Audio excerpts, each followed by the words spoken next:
And we're live. Hello, everyone. Welcome and thank you for joining us. Happy Black History Month. My name is Richard Diaz, and I'm the Midwest Regional Field Organizer with the Blue-Green Alliance. I'd like to thank you all for joining us today.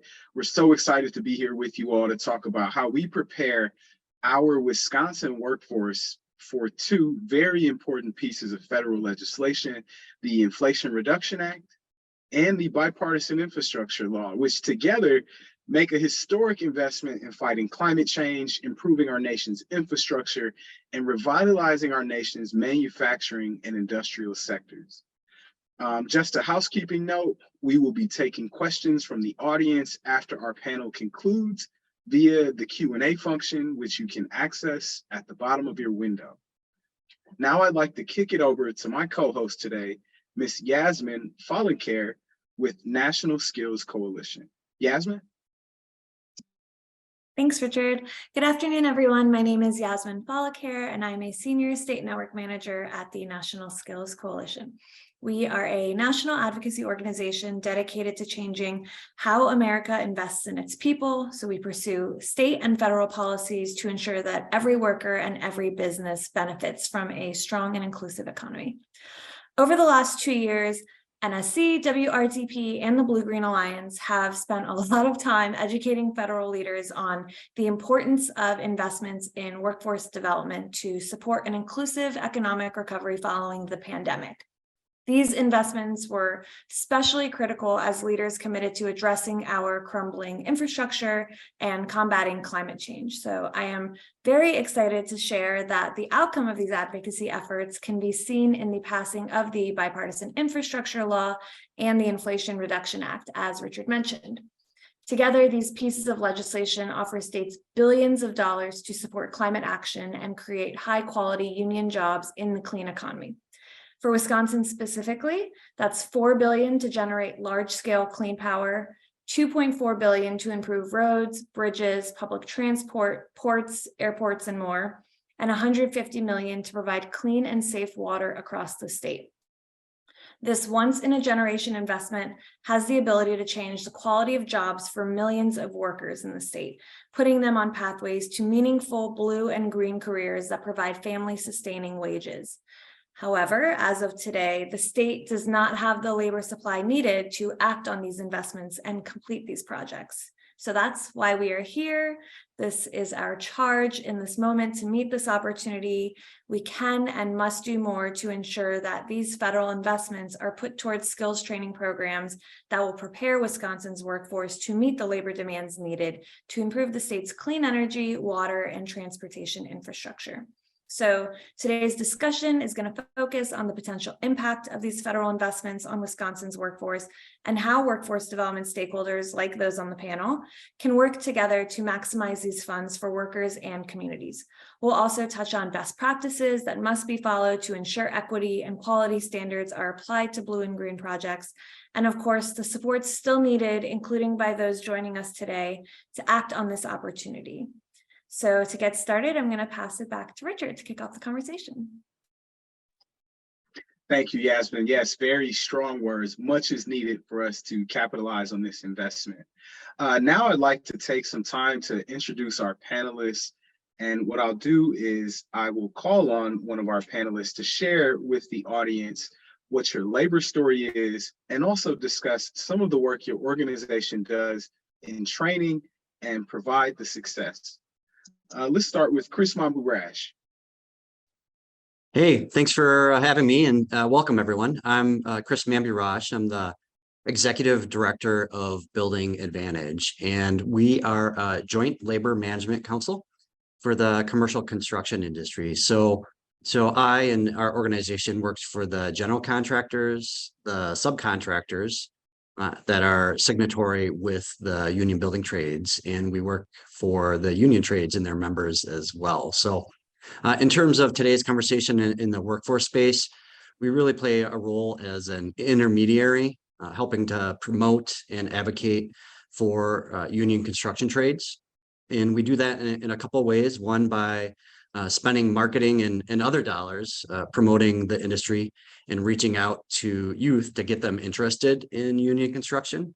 And we also do that, secondly, by reaching out to developers to work with them, to partner with them, to get them to use the contractors and the union members that Building Advantage represents and works for. So I think it's important today as well in terms of the workforce topic in construction in relation to the bipartisan infrastructure and Inflation Reduction Acts, is that management and labor have jointly worked together for decades. They've worked together for decades, making millions of dollars of investments in the training of our building trades workers. So that cooperation and that spirit of partnership will continue for sure. But we're going to need to see it from our elected officials in Wisconsin if Wisconsin is going to be best positioned to take advantage of the windfall of work that is about to come from our move into clean energy. Thank you, Chris. Now let's go on to Mr. Saul Castillo. Thank you, Richard. My name is Saul Castillo. I am the Director of Outreach and Equity with the Wisconsin Laborers Apprenticeship and Training Fund. We are Wisconsin construction craft laborers. We're very diverse scopes of work that our members do in construction. Anything from vertical construction, heavy highway work, sewer water work, asbestos remediation, landscaping, energy distribution, including renewable energy projects that are going to be a large part of this work that's coming. And so we train our people in our 50,000 square foot training center here to do quality, high quality work in a safe manner. Thank you, Mr. Castillo. And best for last on our panelists, Ms. Lindsay Blumer. Thanks, Richard, and thanks for having me, and thanks to all my fellow panelists as well. Lindsay Blumer, I'm the President and CEO at WRTP Big Step, Wisconsin Regional Training Partnership, and we are a workforce intermediary throughout the state of Wisconsin, focusing on certified pre-apprenticeship training programs, coalition building, and lots of other employment services for primarily the construction, manufacturing, and transportation logistics fields and other emerging sectors as well. And I'm very excited that we're going to be talking today about workforce development in relation to these bills, as it will power the construction and the manufacturing and the transportation of all of these materials and all of these folks to build the bridges and create the clean energy infrastructure for our state. I am dedicated to the work in workforce development. I come from a long line of Boilermakers and of American Federation of Teachers members, Teamsters. My family is a veteran family. Growing up, we were very tied to the AFL-CIO as well. And so we're very excited. I'm very excited to be in this role now in promoting good family sustaining wages. Great, thank you for that, Lindsay. All right, let's begin our panel discussion. As noted in the introduction by Yasmin, this is a historic opportunity to put a ton of folks to work doing the work that needs to be done to improve our environment and improve our infrastructure. Let's have a discussion about Wisconsin workforce development and what is happening in Wisconsin in regards to workforce development, infrastructure, and clean energy jobs. Why don't we start with you, Lindsay? So Wisconsin has a long tradition, of course, of meeting the challenges of workforce development for infrastructure projects, of course, being the first state to have a registered apprenticeship program that is still going strong today. But specifically with the passage of these two bills that we're talking about today, we are gearing up to meet this demand. As much as we want to have internet for all immediately, we want to have all those new bridges, as much as we want to have all the solar fields and clean energy infrastructure, it's going to take folks, it's going to take people to build those. And the folks that we need to engage with now is the outreach, right? And welcoming folks into the workforce that either have been unemployed or underemployed, who traditionally have not fit in those male-dominated, those white male-dominated sectors that now are starting to change the systems, right? And we're looking at the skills necessary to meet the demand of these projects and matching them with our programs, making sure that we have the correct skill building curriculum in place, enhancing it in different places for green construction, for clean energy, for road building, so that we have comprehensive certified programs that are culturally competent and accessible to everybody who wants to enter this workforce right now. We're also looking at working with our elected officials, both at the state and local level. And there's a lot of behind the scenes work going on right now to ensure that these certified programs, specifically certified pre-apprenticeship programs, are well funded, that we have funds for outreach, and we have funds for the supportive services necessary to welcome folks into the workforce where traditionally they have not either been welcome or seen or been able to access in different ways. There's a lot of gearing up to do because the workforce will never look like it has today, or it does today. And that's a good thing, that our workforce is becoming more diverse and that we're welcoming more folks into it. And in kind and in response with this once in a generation investment, we need to ensure that those systems work for all of us and work for the entire workforce. So there's lots of moving pieces right now in Wisconsin. Thank you for that very detailed and important answer, Lindsay. Saul, let's go to you. What is happening in Wisconsin with regards to workforce development, infrastructure, and clean energy jobs? Sure, Richard, thank you. As far as the Wisconsin laborers on our end, we're estimating a 20% year-over-year increase in personnel hours that are going to be needed to match the funding that's coming our way. That's for infrastructure spending. Now, when we talk about spending for renewable energy, there's an estimated 20,000 construction jobs coming to Wisconsin. So with the provisions in the IRA, giving tax credits and adding labor standards on projects over 1 megawatt, requiring prevailing wage, and then apprenticeship standards as well, in order to capture that full value of those tax credits. Along with that, there's also incentives for where projects are located and the use of domestically produced materials. So take into account all of this and what we need to make sure that we are able to staff that work. We have record unemployment, of course, and demographic shifts with an aging workforce. So we just want to be in place so that we're positioned to train and upskill the workers that are going to be needed for these well compensated careers. And like Lindsay said, we want to make sure that we enhance access into these apprenticeships and into these careers, whether these are new people in the workforce or people changing careers. We can give them those lifelong skills needed to fulfill the next generation of workforce that's required. Great, thanks for that. So projected 20,000 jobs. Wow, it's a huge number. Chris, let's go to you. What is happening in Wisconsin with regards to workforce development, infrastructure, and clean energy jobs? Sure, Richard. I just kind of want to level set, real quick before I do that. So, what we're about to see is a dramatic shift in our energy systems, right? Along with the dollars in roads, bridges, broadband, and other spaces. So we're going to see a shift in how we power the world in Wisconsin. And we're changing how we capture energy, how we store energy. We haven't really stored it before, how we transfer that. And that's going to impact every single person in our community. It's going to impact the businesses that we work in, the homes that we live in, the cars that we drive, the infrastructure that we travel on. So this is a big deal.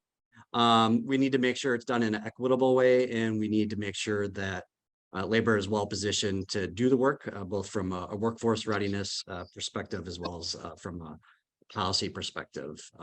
So the good thing is, though, that we know how to do this in Wisconsin. As Lindsay mentioned, we started apprenticeships, registered apprenticeships in 1911 as a state. So we've been doing it for 100 years.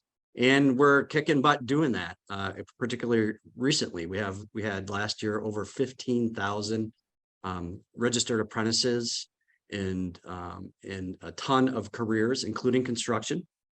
And we also had employers participating in the registered apprenticeship program. We couldn't do it without the employers. So 2,600 different employers are participating in registered apprenticeship programs in Wisconsin. So we've got that going on. And then, of course, we have our union brothers and sisters with the Joint Apprenticeship Training Centers, where we have world-class skill training that is happening every single day and every single year with our brothers and sisters in the labor movement. So so we know how to do this. We've done it, and we'll continue to do it, and we have the capacity to ramp it up and turn out more apprentices and add more workers as is needed. And we've already started to see that. Saul mentioned that. The operating engineers, I think a couple of years ago, were at 500 apprentices. They're at 860. They expect to be at 1,000 apprentices this year. The plumbers are at like 300 apprentices or so. So it's about 30% of their active membership. I could go on. The steam fitters are around 400 apprentices. So the industry and the labor movement is recognizing what's ahead of us and is gearing up for that, and we'll need to be able to continue to do that. Thanks for that, Chris. And you heard it here first, folks. Wisconsin originated what it means to be an apprentice. So very good. Let me hand it over to my co-host, Yasmin. Thanks, Richard. So I think what we just heard, which was so well put by Chris, like grounding us in the current state, the opportunities, the demand. So clearly this is going to have impact across multiple stakeholders, multiple sectors, but we do really want to think about how we can be targeting efforts to those populations that have been historically overlooked in these kinds of investments. The investments in the bipartisan infrastructure law and the Inflation Reduction Act include labor and equity standards and prioritization for low income and displaced workers. But the degree to which these points are often required depends on local procurement practices. So I would love to hear from the panelists, how can state and city governments ensure that robust labor standards are met for infrastructure and climate related projects that are coming up in the pipeline?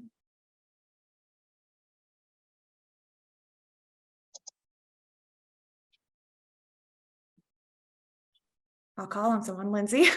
I can kick us off, and my colleagues on the panel can also speak to this quite well. But something, we have a lot of tools in our tool belt to ensure that we create a diverse talent pipeline as well as a diverse contractor and employer pipeline as well. So some of those tools include residency preference programs. Some of them include a percentage of jobs on project labor agreements for apprentices, for women-owned business, diverse-owned businesses, minority-owned businesses, so that everyone has an equitable chance to bid on jobs, that we have community benefit agreements in place so that we understand that we want to grow our own workforce in our own communities.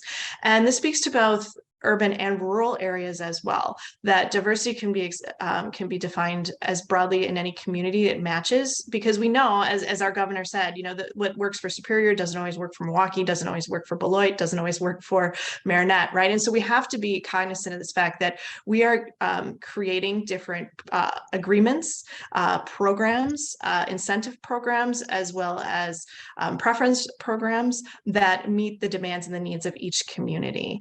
So it's a really exciting time to think about how we can innovatively create these agreements among our contractors, among our employers and our unions and our workforce development organizations, so that everyone can equitably participate in this work.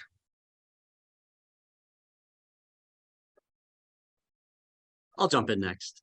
So yeah, ditto to what Lindsay said on the local level regarding community benefit agreements, residence preference programs. So though they're in Wisconsin, we're kind of hamstrung in some ways because of the legislative changes that have happened.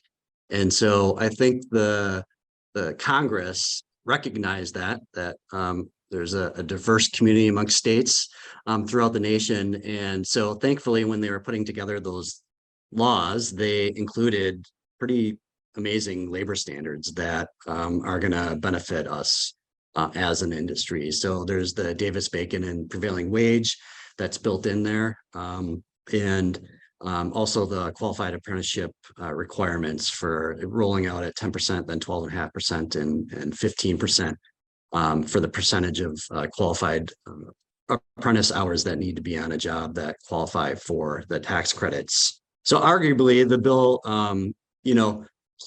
includes the best practices to ensure that quality standards are applied to the infrastructure and clean energy projects. And I think what we need to do is we need to make sure they're enforced. And thankfully, the law has some decent reporting requirements built into them. So if we're diligent about that reporting parts, and then those that don't abide by the requirements don't get the benefits, you either get 30%, credit, or you get a 6% credit if you abide by the prevailing wage and the apprenticeship hours. 6 and 30 on a large project, you're talking millions of dollars. So I think as long as we track that on the enforcement side and the reporting side, we'll be well positioned. Yeah, I think ditto both what Lindsay and Chris have said. Chris, thanks for mentioning we're kind of limited at what the state can do, given the legislation from a few years ago. But that being said, and I think Lindsay touched on this as well. Good local governments do set their contracting and purchasing policies, and that's one way that we can try to make sure that there's have responsible policies in place so that responsive to the local communities. All some really great ideas. Love to hear it. I'm going to pass it back to Richard. Yeah, thank you, Yasmin. All right, our next question involves collective bargaining agreements. And Lindsay, I like that you referenced project labor agreements community benefits agreements in your remarks for the last question. So panelists, do you see an increased interest from contractors and project sponsors in joining collective bargaining agreements, leveraging project labor agreements, et cetera? Let's start with you, Chris.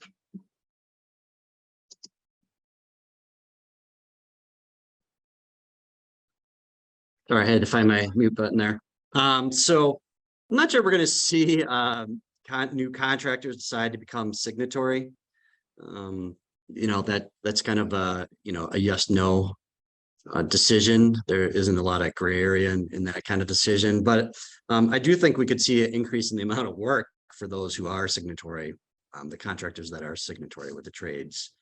And I think the RIA, the Inflation Reduction Act, is going to force developers to be more likely to use union. So I do think there's part of that, and that's because of the requirements on an apprenticeship and the like, where if you want that tax credit, for example, on like a $250 million solar project, the difference between doing the labor side of things right and doing it wrong is about a $60 million difference. So that's, I don't know where you all come from, but that's real money. And so what that's going to do is that's going to position the trades to land that work, which is great. It's also going to mean that the projects are going to be more affordable. So it's going to mean that there's more projects to be done, and that means that there's going to be more workers to have to do those projects and more apprentices to be on those new projects as well. So I think I think that's kind of the shtick is that people are going to quickly understand that if they want to play in this space and they want that work, that they're going to have to abide by those requirements. Thanks for that, Chris.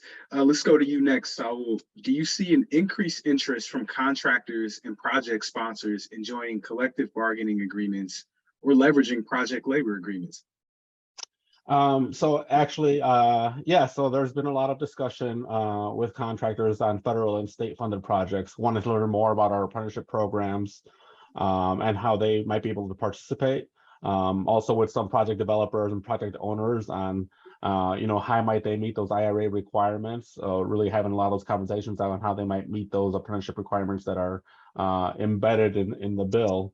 And also, other contractors, interested in, the being responsible contractors because of this bill, and really interested in the training benefits right to them, because we have an existing training program that could supply them the workforce that's needed to complete these projects. So I think, the premise of the bill, right, really was to rebuild the middle class. So I think that's coming through in a lot of these conversations, is this is going to be the pathway. Great. Lindsay, you want to respond to that question? Do you see an interest from contractors and project sponsors in joining collective bargaining agreements or leveraging project labor agreements? Yeah, I might take a different spin on it from where I sit in the workforce development world and as the premier training provider for our building trades and for our union friends. Something that we encounter are high road contractors and employers coming to us and saying, who are signatories, saying, we would love to have WRTP as a workforce intermediary in right away in the bidding process, because we know there's going to be requirements with public funding and with these bills, and the scope of work is going to be large. And if we already know that unemployment across the state is sitting somewhat hovering around 3%, right, that the outreach necessary to welcome folks into the workforce from diverse backgrounds is going to be a heavy lift. And so what I see is more of our signatory contractors contacting us earlier in the process, even in the bidding process, before they even have, so they have a workforce development plan as a submission with that bid to ensure that from the get-go, we're able to meet those requirements and that they are able to capture those credits that are necessary to complete those projects. Great, thank you for that, Lindsay.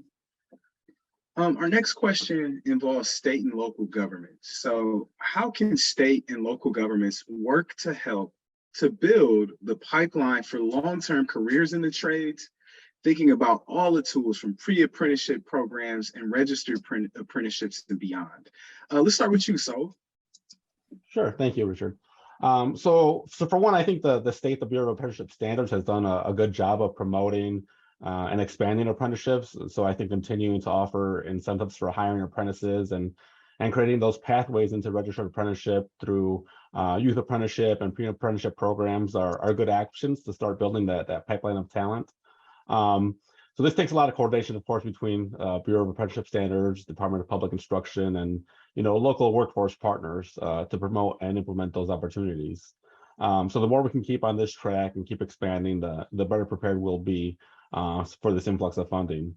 It comes down to local level planning, as well as those local workforce boards, many times are the conduit to how our K-12 partners are engaged and become aware of career opportunities and needs for workforce planning. So I think in short, local and state governments should be sparking that conversation to get public and private interests aligned, including labor, contractor, education, training partners, faith communities, and community-based organizations. And I think the addition of local tax incentives and or grant opportunities for use of apprentices on products can push people towards these opportunities as well. Nice. Lindsay, how about you? How can state and local governments work to help build the pipeline for long-term careers in the trades, thinking about apprenticeship programs, pre-apprenticeship programs, and all the above? Yeah, absolutely. And this is, when you say the word that always gets me is long-term, right? Like this is at the end of the 5 years of funding, right? We want to make sure that we've created generations of skilled workers for career advancement, right? It would be a shame to look back in 5 years and say, well, spent the money, but we've only trained a certain number of folks for very limited jobs, right? This could change an entire generation, launch them into the middle class. And so that's what gets me excited and why it's going to take such a huge coordinated effort, as Saul was mentioning. So a few ways that state and local governments can really be partners in this and have been partners to some extent already. Whether we're talking about the Department of Public Instruction, right, DPI, that's going to work with our K-12 partners, and we're working with students as young as second grade, and really to explore the careers, because if you can't see yourself in it, you can't be it, right? And so we're trying to make sure that we're showing kids and parents, guidance counselors, that there will be jobs, there will be careers in this for years and years and years to come. Working with the Department of Workforce Development, as Saul mentioned, the Bureau of Apprenticeship Standards, to ensure that we are having certified pre-apprenticeship programs. We have different pathways. That includes working with our technical colleges on related instruction for apprenticeship programs, the Department of Administration, the Wisconsin Economic Development Commission. When we think about minority-owned businesses or women-owned businesses, we're going to need a lot of support in entrepreneurial activity, how to start a business, how to finance your small business. And then on the local level, as Saul mentioned as well, some of those local requirements, thinking about what are some of those projects, whether they're the Main Street Bounce Back, some of them received the Workforce Innovation Grants from the governor's office, even his Clean Energy Plan, right, has money built into it to ensure that we have skills training, apprenticeship, Senator Tammy Baldwin has signed on to the Jobs Act, as the National Skills Coalition has been advocating for as well, so that students can use their Pell Grants to enter into certified skills training programs. And so really thinking broadly about how we can work with our local and state governments to partner, to figure out, to break down those barriers, and get the funds flowing as quickly as possible to the programs that are going to meet people where they're at, in order to get the training necessary to fill these jobs. And so, I think if you're not an elected official, you're not working in local or state government, talking with your representative about what is your workforce development plan? How are you affecting change when we know we're going to need 20,000 some workers in the next 5 years? How are you working toward that? And how can we help as constituents? And if it's supporting a particular piece of legislation, or it's even on your city councils and your county boards, these decisions will come to a head at that level almost immediately. And so being well informed as a community member, even if you're not serving on any of those boards, knowing who your representatives are and speaking with them about how you're bringing in skilled training programs, what those policies are on awarding procurement policies, so that you have your finger on the pulse of what's happening. Because as Chris mentioned, this is going to change everyone's lives here in Wisconsin, in every community. Great, wonderful answer, Lindsay. Chris, why don't you bring us home on this question? How can state and local governments work to help to build the pipeline for long-term careers in the trades? Great.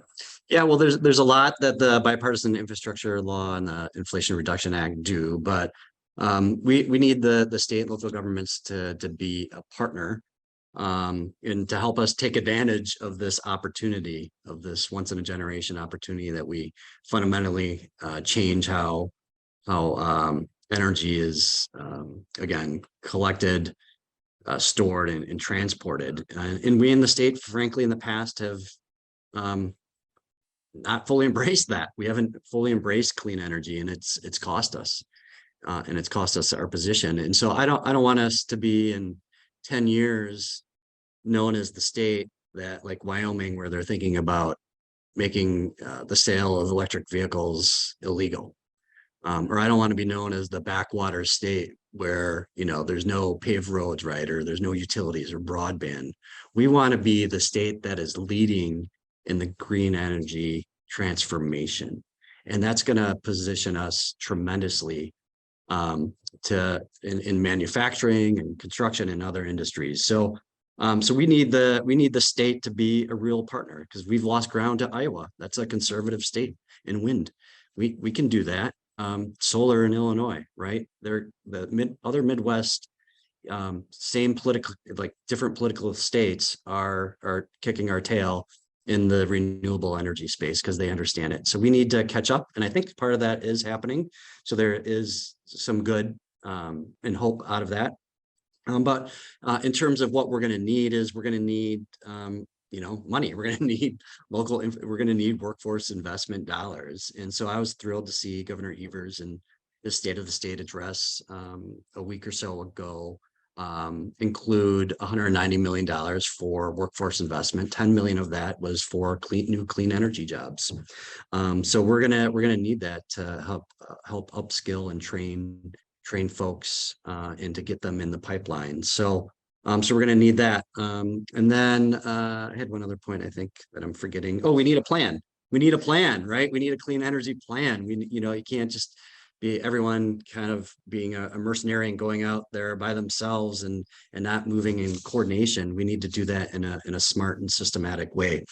So the clean energy plan that is out there does include several workforce development recommendations to ensure that Wisconsin has a clean energy workforce and is going to be able to meet those needs.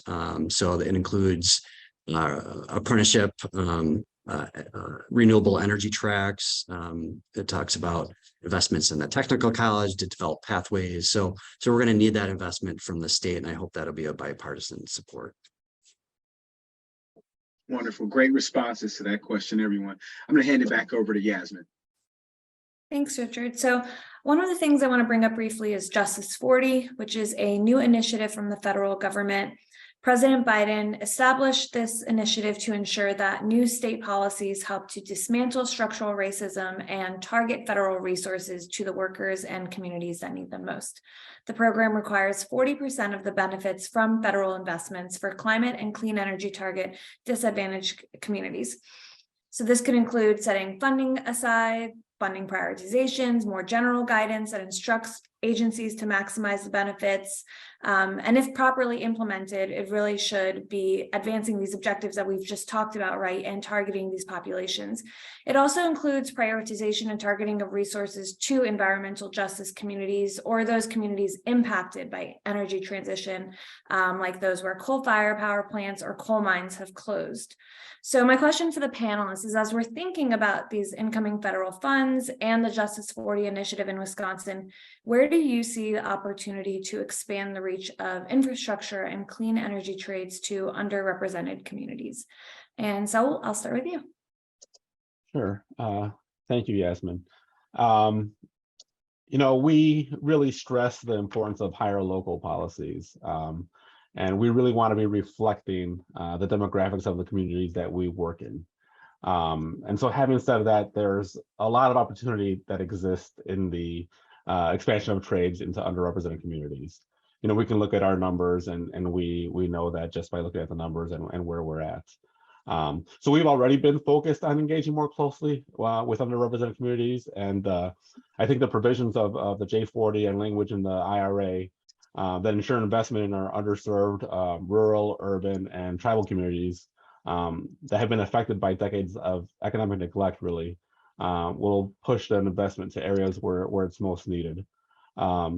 So I think for us, what that means is that we do that work that it takes to really engage folks in those communities, continuing to partner with local governments, schools, faith communities, and community-based organizations, and aim to provide those opportunities for where they're needed and to the folks that need those opportunities for work and workforce development training. So. Great, thank you. Chris, where do you see the opportunities to start reaching out to more underrepresented communities and make sure they're targeted in these opportunities? Yeah, thanks, Yasmin. Well, I think first we got to take a step back and acknowledge that there is an issue because of historic and institutional issues of race. And we've made great strides in some spaces in construction, particularly with the Latino community. There's a lot more work to be done, particularly with making sure that African Americans are better represented in the construction industry. So I think we have to acknowledge that first. It is important to note that the union construction industry does it better and is more diverse and inclusive than the non-union folks. So I think that's, part of it. But there's a lot of opportunity for us to do better and open this up to folks. And we're committed to making that happen. So there's a number of things we're doing.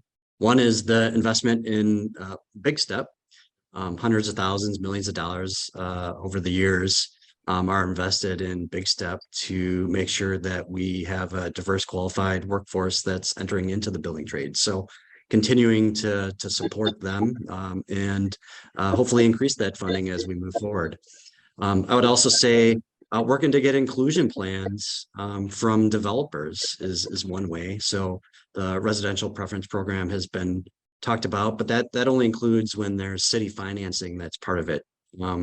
I'd like to see private developers to include inclusion plans. And that's something that we as an industry actually push. So we did get Frank Productions concert venue to include inclusion provisions as part of that work, even though there was no city financing that was included in that. And so that was part of the project labor agreement.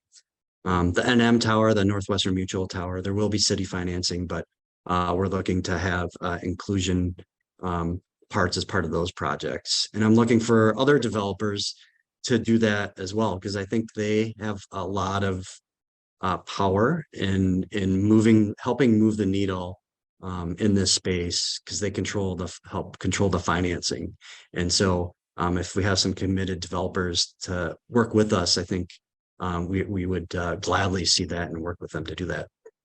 In terms of the energy, making sure that we're about to see this huge energy transformation, and it's really exciting, and everyone can't wait. Well, there's some real dangers too of it being done in an inequitable way, and not everybody being able to benefit from this change. And if we don't do it right, that's exactly what's going to happen.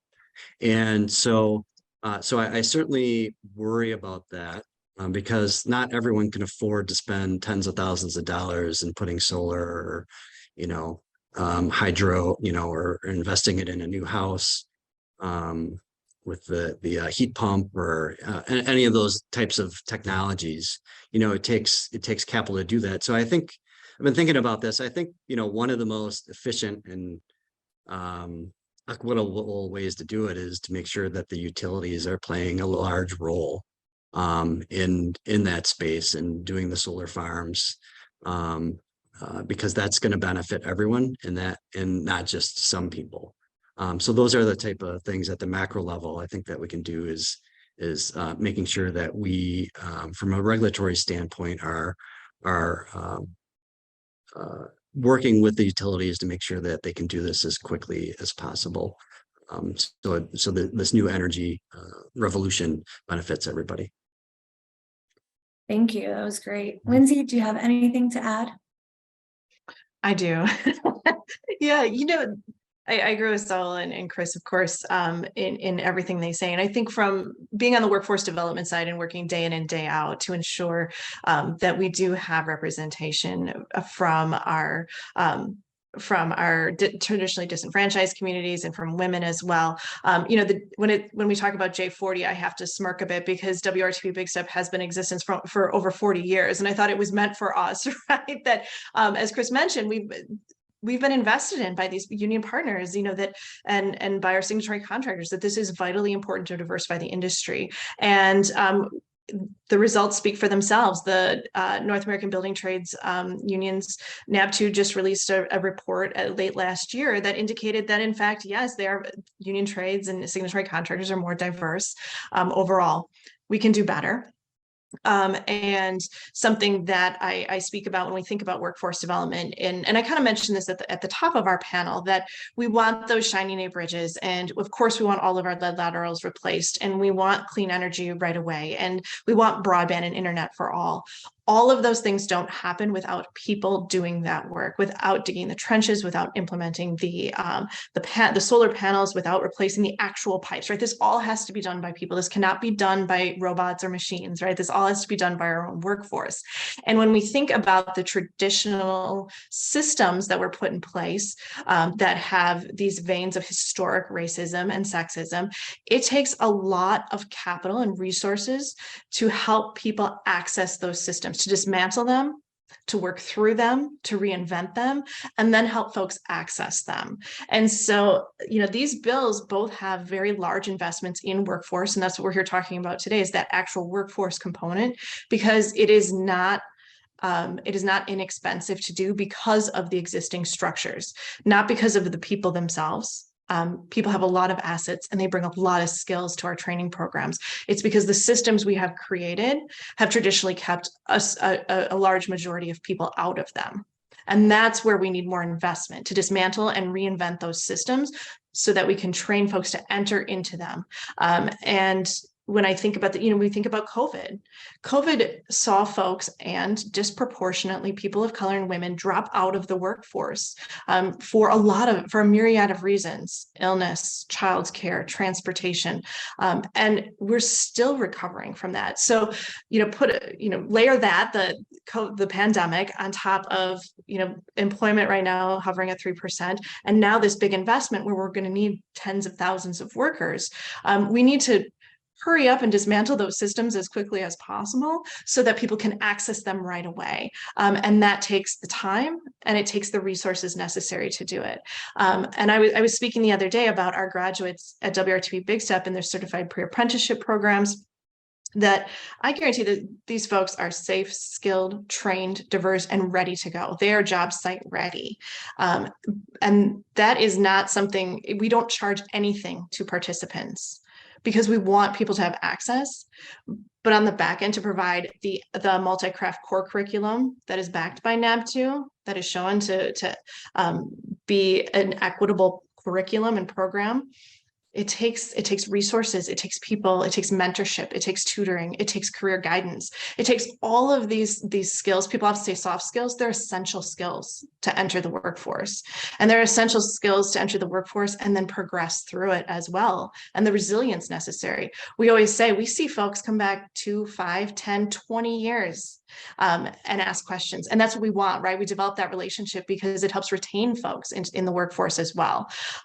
So, you know, when we think about how do we welcome more folks, more diverse folks into the workforce, it's not just the outreach, right? It goes through the training, it goes through the structures we've created, the workforce system structures, the employment structures. And I saw, you know, to you too, you know, when we try and do like local hire requirements or things like that, people in communities care about their communities. They don't want to be drinking lead-laced water. They want to have access to clean energy. They want internet. They want paved roads, right, that are safe to drive on. And when we invest in folks in communities who are going to then work in those communities to improve those communities for their families and their neighbors and their friends, then we have true systemic change. Yeah, wow. I'm really inspired by your charge to dismantle the structures as quickly as possible. I'm right there with you. So as we continue to think about equity and access and opportunity, I think it's important to think about small business enterprises, minority business enterprises, women business enterprises. I would love to hear from you all. How can federal, state, and local governments support more creation, development, and usage of these groups for infrastructure and clean energy projects? And Lindsay, I'm just going to start with you so we can continue to build on that momentum. Sure. So something that we've been advocating for at WRTP Big Step, and we've been taking a close look at, is we have a lot of participants who express an interest to start their own firms as well. They want to go into the registered apprenticeship system, and after a couple of years say, okay, I think this is for me. I want to start my own and become a DBE or an MBE or a WBE. And that's really exciting because it lifts the entire sector. Because then we have more diverse subcontractors, we can meet those requirements. So we've been talking about adding components of entrepreneurship into our curriculum. We've been working with the WEDC, the Wisconsin Economic Development Commission, on how we might innovatively think about entrepreneurship, even within the training. So while you're not probably going to graduate from a certified pre-apprenticeship program and become an MBE or DBE right away, you are equipped with those skills to know where to access that information once you have been a registered apprenticeship or a journey worker for some time. And that's really exciting to me. I think we need to think more innovatively about how we create these entrepreneurship centers or nodes throughout Wisconsin with this infrastructure funding, because it will be vitally important to build our own talent pipeline for MBEs and all those, as well as the individual worker or employer. And so how can we creatively think about building our own pipeline of these diverse businesses? How can we use these funds to do that? How can we invest in helping individuals, and sometimes, especially in our work, for justice involved individuals who sometimes find getting into employment is difficult because of their past? This may be an incredibly viable option for them, for their children, for generations to come as well. And we want to, if we're talking about true diversity, right, that also means that we're welcoming justice involved individuals into this way. And this might be a really equitable pathway to do that. And so I think there's a myriad of ways we can welcome folks into it. When we talk about like tech accelerators and, these competitions, those are all fantastic. But for folks, when we think about folks who traditionally have not had access to that, those probably aren't the pathway. We need to be more creative. Thank you. So same question for you. How can these different levels of government support the creation, development, and usage of different business enterprises in infrastructure and clean energy projects? I think you're on mute. I thought I clicked on it, but I didn't. So thank you, Yasmin, and thank you, Lindsay. That was a great answer. So piggybacking on that, once people do have that spark and that idea that they want to start their business, one of the big obstacles that we see a lot is access to capital. right? And just having the funds to be able to not only get that business started, but also maintaining it. Small business loans, if there's local governments and they have, payment systems, if they could expedite, payments to some of these contractors, smaller contractors, because they don't have a lot of money to float their businesses for so long. Maybe some help with some of those bonding requirements, and then help with those procurement processes that exist in local and state procurement process systems. So maybe some kind of training through processes or mentorship programs for folks getting started, and then also making sure that they have access to workforce training through our workforce training, our partners, and our training centers in the construction business trades. Thank you. Last but not least, Chris, your thoughts?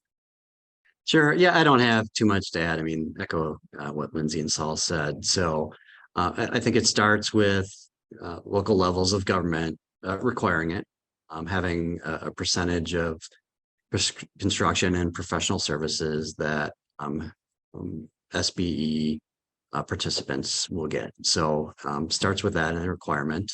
And then that proves to folks out in the industry that there's work to get, and it's worth, the juice is worth the squeeze to make that investment to try and figure it out. So I think more and more of that is happening, but it can't happen in isolation, because you still have to build that. So I think there's going to be general contractors that are going to have to support some of the subcontractors in their effort and partnership to figure that out, and getting them set for current jobs as well as future jobs and partnerships.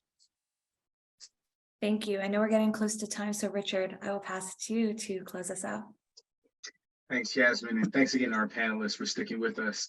Last question we have, which is a pretty big one, and I think some of your answers from previous questions touched on this a bit, but just to close us out, given the opportunities we just discussed related to funding that's already here in some issue areas, and then also funding that's on the way, what are the next steps we need to take to optimize the opportunity for our Wisconsin workforce? What role do state and federal policy makers have in making this a reality? Let's start with you, Chris. Great. Yeah, I think everything that we said today, and an attitude of go get it. This is exciting. Let's go do it. Let's go spend that money and make those investments in our state, and do it in a smart and strategic way. So let's make sure that our contractors, union contractors, and brothers and sisters are well positioned to get that work, and make sure that we're making the investment, both from an industry perspective as well as a state perspective, to make sure that we have a qualified, diverse pipeline of folks that are ready to enter the new frontier in terms of both infrastructure as well as energy. Great, thanks, Chris.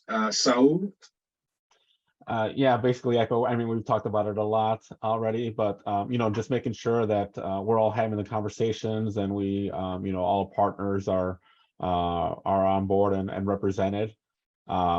It's going to take a lot of communication. It's going to be a statewide effort with really all of us. We all have our strengths, and just making sure that we're all playing our part, and making sure that we have some successful outcomes, because really we're going to impact a lot of people's lives, and we want to make sure that we're doing it right, and in a way that's really going to make their lives better. Great, thank you, Saul. And Lindsay? Yeah, I think my mantra has become flow, friends, and feedback, right? Flow, the money has to flow through the states, to the local governments, to the workforce intermediaries, to the training providers, right? To support all of us in this work. As I mentioned, it needs to be well-resourced to be done well. And as Saul mentioned, we owe it. We owe it to people. We owe it to our residents, to folks in Wisconsin, to do that, and to do it quickly. In terms of the friends, right? We need a partnership. I think that was a theme from all of us today. There needs to be good, well-formed partnerships that that break down barriers as quickly as possible so that we can utilize these funds and this once in a generation investment right away. And the last one, feedback, providing feedback to our state and federal policymakers, to the NTIA, the DOL, all of these federal institutions that we're providing feedback and saying, this is working, this is a best practice, this is how we're doing it, or we tried this, it's not working, we're going to pivot and do something else. The more we can provide in real-time feedback to state and federal policymakers, and they can listen to that and absorb that, they can then pull on their levers of whether it's additional funding or leveraging different funding to ensure that the work is getting done for all of us and that it's equitable in every way possible. Great, wonderful. Well, thank you again, everyone. That concludes our panel discussion. Now we can take questions from the audience. I see we do have a question already in the chat from my good colleague, Jen Giegrick with Wisconsin Conservation Voters.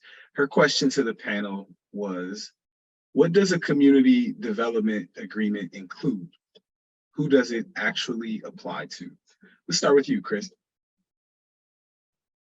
Sure. Yeah, community development or community benefits agreement has any number of requirements, usually dependent upon financing for the work. So that there will be a certain percentage of SBE on the job, that there will be a residential preference percentage on the job, that there will be possible sourcing of materials coming from American or Wisconsin made goods. So it just depends on the agreement and who's putting that together. So in Milwaukee, which I'm familiar with, we have, community benefits agreements. There will be one on the NM project. There's one on the Frank Productions. There's one at the Potawatomi expansion of the third floor. There's one at the Couture. There's community benefits agreements tied to the Heinz Tower. So this is something that happens both in the public space and in the private space, and something we're quite familiar with. And there are agreements that really are intended to lift up the entire community so that it benefits the folks in the area where the project is being built, and so that it's inclusive of everyone in that community and they have an equal shot to benefit from it. Thanks for that, Chris. Anyone else want to touch on that question? Okay, great. Well, seeing as we don't have any more questions, I just want to thank our audience and our panelists today for a wonderful, engaging discussion. This is just the beginning of a very crucial conversation, and we are just so looking forward to continuing the work to build momentum. And I think our discussion has made it clear that while the federal investments are welcomed and much needed, there is still a lot of work that needs to be done. If we are to truly transform workforce development in our state and address the issues of climate change, income inequality, and racial injustice, more is needed.